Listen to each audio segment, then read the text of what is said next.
Hey, remember back in '93 when Ryan thought Shockmaster was going to be a future world champion? The modern day wrestling god! What? And that's why, Jack, you're so smart. Now back to Jack and Ryan on the MonsterCast.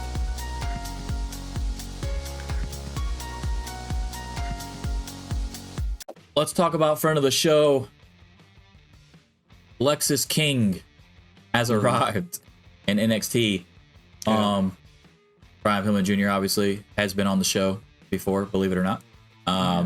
Interview with him like 2 years ago. Yeah, 2 years ago. It feels like it was 2 years ago. It had to be. It was during the pandemic. I'm pretty sure. It was definitely during COVID. Yeah. Well, it might have been longer than 2 years because he wasn't even in AEW at the time. Yeah, well he definitely wasn't in AEW, but it was definitely during the pandemic though. Yeah, it was probably 3 years. Yeah, 2020. Anyway, Brian Pillman Jr. is now officially been announced basically. I think he'll probably have another vignette at least explaining his first name because he always said it was King or whatever. I thought the vignette was really good.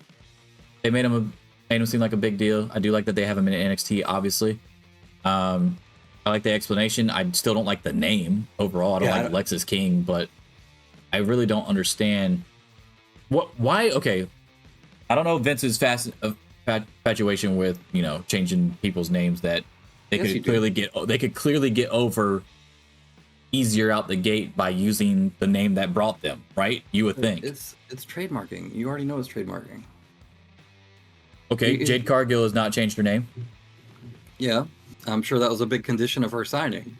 And why wasn't it a condition of Brian Pillman Jr. signing? Because he doesn't have any fucking clout. It's Brian Pillman Jr. Come on, man. Come on, dude. If AEW lets him go, Lexis King, dude. It sounds like a porn star. I guess. All right, so here's my thing. Well, let me get to my point. All right, so he comes in, Lexis King. He explains that, he never knew his father. I thought it was really well done, honestly. I think his delivery. It was a pre-recorded thing, so obviously it's probably going to be good, but it just gives you a glimpse that he could probably cut decent promos going forward, even live, because I feel like the delivery was solid. Everything was good. I think he got too much hate in AEW from AEW fans about, his wrestling ability. I think he's solid. No, I think he's fine. I think he's good. I think he's fine. He just didn't have a character. He didn't know what he was supposed to be, is what the problem was. That's why I thought the Brock Anderson with Arn Anderson thing was going to be so good for him. And then they just didn't do anything with it because Dark Elevation got cut, and he was nowhere to be found left in the rubble of all that. So I understand what they're doing, okay? But here's my issue with it is why, if you wanted to give him Brian Pillman Jr., right? Let's say you could do it, and I don't know why you couldn't. It's fucking stupid that you can't. But you go to he was talking about how he didn't know his father because he was only 4 when he passed away. Now I'm going to take the name of my actual father. His name is King. And that you it came off like you resented your dad for passing away when you were 4, right?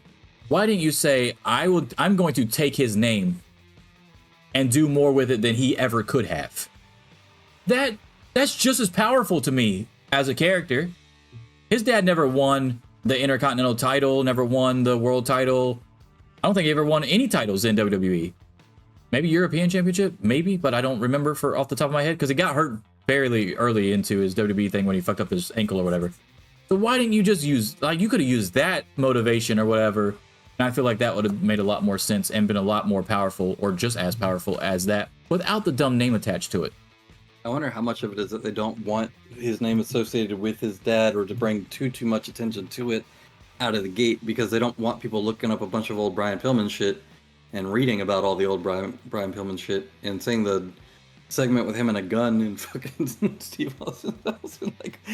Just that whole, reading about him in general. I don't know. It could be they don't want that association because for the same stupid reasons that used to say they didn't want China in the Hall of Fame, same mentality.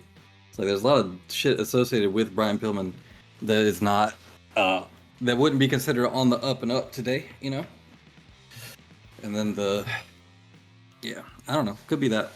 Vince McMahon is the president. That's all I'm gonna say. All right, so yeah.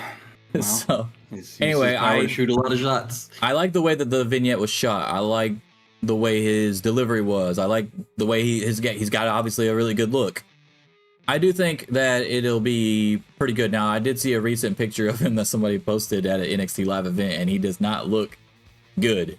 And that's because probably he had to get off of whatever the fuck he was on for the wellness stuff.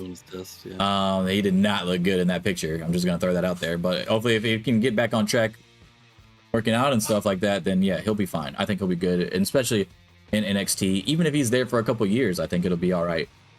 Hey guys, did you like that video? If so, don't forget to subscribe to the channel. You can also catch full episodes of the MonsterCast on Spotify, Apple Podcasts, and Google Podcasts. And you can also catch us live every Sunday on Twitch. All links in the description below, along with some sweet merch from yours truly, the MonsterCast. Deuces.